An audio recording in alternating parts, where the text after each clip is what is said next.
230,000 ሰው ሞተ በአንድ ቀን። ይህ ታሪክ የሚጀምረው በዚች ልጅ ነው። ታይሊ ትባላለች። ግን 10 ዓመቷ ነው። የምትኖረው ደግሞ እንግሊዝ ውስጥ ነው። ጊዜው ደግሞ 2004 ነው እንደ ፈረንጆች አቆጣጠር። ቤተሰቦቿም በዚህ ሰዓት ወደ ታይላንድ ልናዝናናሽ ልንወስድሽ ነው፣ ፈታ ልናደርግሽ ይሏታል። በዚህ ምች ልጅ ደስ አላት። ታይላንድ ላይ የሚገርም ጊዜ ያሳልፋሉ ብላ አሰበች። ቤተሰቦቹም ጉዞውን ጀመሩ። ታይላንድ ደረሱ። ታይላንድ እንደደረሱ ቡክ ያደረጉበት ሆቴል አለ። ቢች ዳር ወይም ደግሞ ባህር ዳር ነው እና ደስ ይላል። ቦታ ያምራል። ወጥቶም ደግሞ እዚህ ባህር ዳር እየተዝናኑ ነው። ቢቹም ደስ ይላል። ሰዎች አሉ ምናምን። ከ2 ቀን በኋላ እዛ ሆነው እቺ 10 ዓመት ልጅ ወቅ ታደርጋለች ቢቹ ጋር። ተደም የሆነ ነገር አየች። አረፋ ቢች ዳር እንደዚህ አይነት አረፋ እዚህ ጋምቶ ትክክለኛ ፎቶ ነው። በጣም ያልተለመደ ነው። ከሱም በላይ ደግሞ ቢቹ ትክክል አይደለም፣ ወይም ደግሞ ውሃው ትክክል አይደለም። የሆነ የሚረብሽ ነገር አለው። ግን ይሄን ነገር ልባያቸው ቲሊ የ10 ዓመቷ ልጅ ነች። ቤተሰቦቿ ለዚህ ነገር ትኩረት አልሰጡም። ግን ቲሊ በደንብ ባህሩን ባየች ቁጥር የተማረችው ነገር ትዝ አላት። ሱናሚ ሊመጣ ነው አለች። ሱናሚ ከመፈጠሩ በፊት ብዙ ምልክቶች አሉ። ከምልክቶቹ መሃል ደግሞ ቅድም ያያችሁት አይነት አረፋ፣ ቀጣይ ደግሞ ውሃው ወደ ውስጥ ይሳባል፣ ወደ ባህሩ ማለት ነው። ውሃ የነበረበት ቦታ ደረቅ ይሆናል። እሷም ይሄን ነገር አይታ ለቤተሰቦቿ ሱናሚ ሊመጣ ነው አለች። ይሄን ሲሰሙ ቤተሰቦቿ ምን ሱናሚ?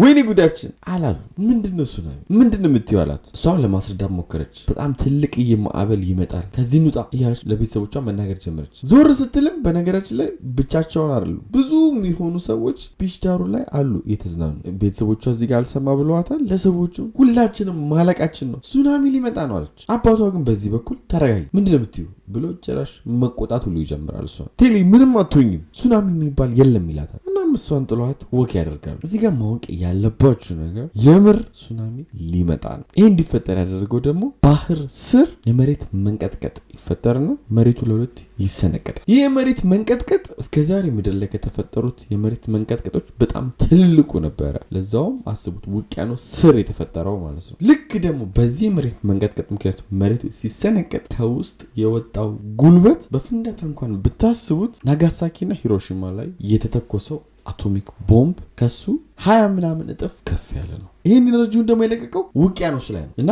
አንድ አቶሚክ ቦምብ ናጋሳኪና ሂሮሺማ ላይ ምን አይነት ክስተት እንደፈጠረ ታውቃላችሁ? የሱ 20 እጥፍ ደግሞ ምን ያክል ውቅያኖስን በምን አይነት ፍጥነት ሊገፋው እንደሚችል መገመት አይከብዳችሁም። ይሄ ሁሉ ነገር ግን እዚህ ጋር ሲፈጠር ታይሊ ቤተሰቧን እንዲረዷት እያስጠነቀቀች ነው። ምድር ላይ እስካሁን ድረስ እንደዚህ አይነት ሱናሚ መጥቶ ሰዎች ላይ ትልቅ ጥቃት አድርሶ አያውቅም። እንደዚህ አይነት አደጋም ተፈጥሮ አያውቅም። ሱናሚ ይነሳል፣ ግን ትንሽዬ ሱናሚ ነው የሚሆነው እና የተዘጋጀ አካል ወይም ደግሞ የሚያስጠነቅቅ አካል የለም። እዛ ቢች ላይም ከዚች ከ10 ዓመት ትንሿ ልጅ በስተቀር ማንም ያስጠነቅቅ የለም። በዚህም የተነሳ በቃ የቲሊ ቤተሰብ እዛ ጋር ባህር ላይ የሚዝናኑ ሰዎች ፈታ ማለታቸውን ቀጠሉበት። ቲሊ ግን መጮኋን አላቆመችም። ከዚህ እንውጣ፣ ምን እንደሚፈጠር አውቃለሁ፣ ከዚህ እንውጣ እያለች ዝም ብላ እየጮች ነው። ቢቆጧትም ምርር ሲለውም በመጨረሻ አባትየው በቃ ችግር የለውም ይህን አካባቢ የሚቆጣጠር ደህንነታችንን የሚያጣራ ሴኩሪቲዎች አሉ፣ እነሱ ጋር ሄደን እንጠይቃቸዋለን፣ ሚሉትን እንሰማለን ይላታል። እናትየዋ በዚህ ግን አልተስማማችም። አሰሚማ ምናምን አለቻት። አሁን የሱናሚዎቹ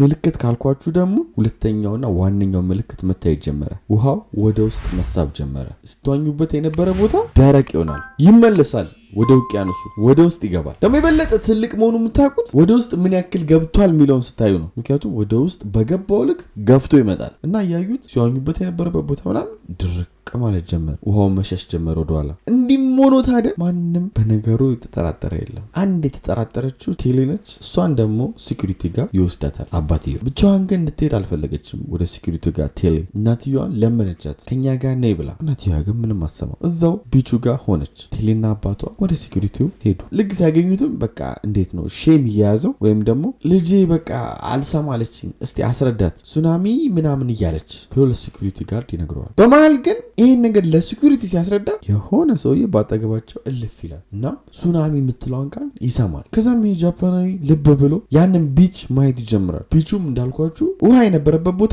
ደርቋል። እናም በመጨረሻ ቲልን የሚረዳ ሰው አግኝታ አዎ ይሄ ነገር ሱናሚ ሳይሆን አይቀርም ልጅ ልክ ናት ብሎ ይነግረዋል። በዚህም ሲኩሪቲውም ያይና እውነት ሊሆን ይችላል ብለው ሰዎችን እዛ ቦታ ላይ ማስጠንቀቅ ይጀምራሉ። ሱናሚ ሊመጣ ነው ተነሱ ማለት ይጀምራሉ። የቲሊ እናት ግን አሁንም ሱናሚ የሚለውን ነገር አላመነችም። ሁሉም ተሯሩጦ ሲወጣ ልጇ ሱናሚ ያለችው ዝም ብላ ነው ብላ ስላሰበች ውጡ ሲበራሱ አልወጣችም። አንዳንድ ወላጅ አለ። በቃ እሱ ህፃን ነው፣ ምንም አያውቅም፣ እኛ ወላጅ ነን፣ ሁሉንም እናውቃለን ሚል ወላጅ አለ። ልጆች ሀሳባቸውን ሲናገሩ ወይም ደግሞ ሀሳባቸውን ሲገልጡ መስማት የማይፈልግ በቃ ትልቅ ስለተኮነ ብቻ ሁሉን ነገር አውቃለሁ ማለት ትክክል ነው ብዬ አላስብም እንደኔ። ምክንያቱም እኛ ያደግንበት ወይ ሀሳባችን ልንሰጥ ስንል ህፃን እየተባለ ነው። ይሄ መንገድም መቆም አለበት ብዬ አስባለሁ። እሷም ደግሞ እንደዛ ጭንቅላት ስላላት አልወጣችም። ግን በመጨረሻ ራሷ በአይኗ ዞር ስትል በግምት ከ10 እስከ 12 ሜትር የሚሆን ግድንግድ ማዕበል ለዛውም 800 ኪሎ ሜትር በሰዓት የሚጓዝ 800 ኪሎ ሜትር ማለት ለምሳሌ ከአዲስ አበባ ትግራይ ብትወስዱ 900 ምናምን ኪሎ ሜትር ነው። በሰዓት ውስጥ ከአዲስ አበባ ትግራይ የሚያደርሳችሁ ማዕበል ምን አይነት ፈጣን ሊሆን እንደሚችሉ አስቡ። በአውሮፕላን እሱ እንደዛ አይደረስም። የዚህን ያክል ፍጥነት ያለው ማዕበሉ ከዚህም በላይ ደግሞ ከፍተው ከ10 እስከ 12 የሚደርስ ነው። ፍጥነቱ ሲኖረው ደግሞ ምንድን ያለው ጉልበትም አለው። ችግሩ ግን እዚህ ጋር ያበቃም። አንደኛውን ማዕበል የመጀመሪያውን ማዕበል ይዞ ይመጣ 12 ሜትር የሚያክለውን ይዞ ሲመጣ ከኋላ ደግሞ 20 ሜትር የሚሆን በዛው ፍጥነት ይመጣል። ስለዚህ ይመጣል፣ የመጀመሪያው ባል ይገጫቸዋል፣ እንደምንም ተረፋችሁ እንባል። ሁለተኛው ግን ይዟችሁ ብን ነው የሚለው። ይሄንን ይደጋግመዋል። ሱናሚ በጣም የሚፈራው ለዚህ ነው። በአንድ ማዕበል አይቆምም። ፍጥነቱም እንዳልኳችሁ ከዚህ መቀሌ በአንድ ሰዓት ውስጥ ነው የሚወስዳችሁ። ያው ኦልሞስት 100 ኪሎ ሜትር ነው የሚቀረው ለመቀሌ በአንድ ሰዓት ውስጥ ለመድረስ ማለት ነው። ከጀት ያልተናነሰ ፍጥነት ውሃው ያለው። ሁሉም በዚህ ሰዓት መሮጥ ጀመረ። የመጀመሪያው ማዕበልም ደረሰ፣ መሬቱን ማጥለቅለቅ ጀመረ። አንዳንድ ትልልቅ ሆቴሎች ለብቻችሁ ተደርገው ትንንሽዬ ሩም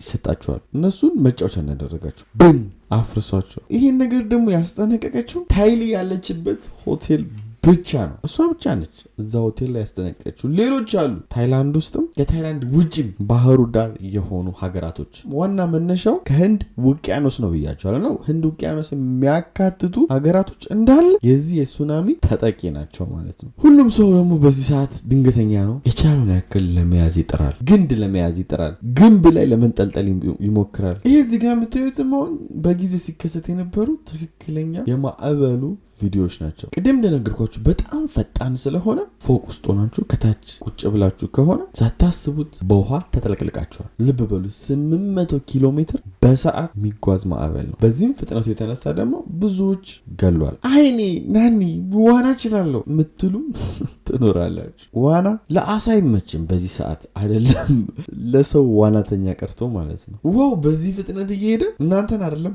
መኪና ብድግ አድርጎ ይዞ ይወስዳልና ሺህ ጊዜ በቃ እኔ እንደውም አሳው በለኝ እኔ አሳ ነኝ ብትሉ እና እንደምንም ብላችሁ ከላይ ብትንሳፈፉ ኢምፖሲብል የሆነ ነገር ነው የምነግራችሁ። በምድር ላይ መቼ የማይደረግ ነገር ግን በቃ እሺ ተንሳፈፋችሁ እንበልና ትልቁ ችግር የሚሆንባችሁ ምንድነው? ይሄ ማዕበል ከተማው ሲገባ እቃ አንሳፎ ከላይ አድርጎ ነው ይዞ የሚሄደው። ስለዚህ ከላይ ተንፍሳችሁ እንደምንም ብትሆኑ ከላይ ተሸክሞት የመጣው ነገር እናንተን ይመታችኋል። ምንም ነገር ነው ጠርጎ ይዞ የሚሄደው። የጠረገውን አምጥቶ እናንተ ላይ ልጥፍ ነው ያደረገው። ዋኝቶ ማምለጥ ኢምፖሲብል። በዛ ላይ ማዕበሉ ይቀጥላል። አንደኛው ማዕበል አለፍን ስትሉ ሁለተኛው ማዕበል ከፍ ብሎ ይመጣል። ፎቆችን ሁሉ አይቀሩም ሲደረምስ። በነገራችን ላይ በዚህ ሱናሚ ስትሞቱ ሬሳችሁ ራሱ አይገኝም። ሌላው ደግሞ ህንድ ውቅያኖስን የሚያዋስኑ ሀገራቶች እንዳለ ለዚህ ተጠቂ ናቸው አልኳችሁ። ከነሱ መሀል ከታይላንድ ውጪ 14 የሚሆኑ ሀገራቶች በዚህ ሱናሚ ተመተዋል። ከዚህ ሁሉ ሀገራቶች ደግሞ 230 ሺህ የሚሆን ሰው ገሏል በአንድ ቀን። በምድራችንም በተፈጥሮ አደጋ እስከ ዛሬ ሞቶ አያውቅም ሰው በዚህ ያክል እንደሞተው። ከዚህ ሁሉ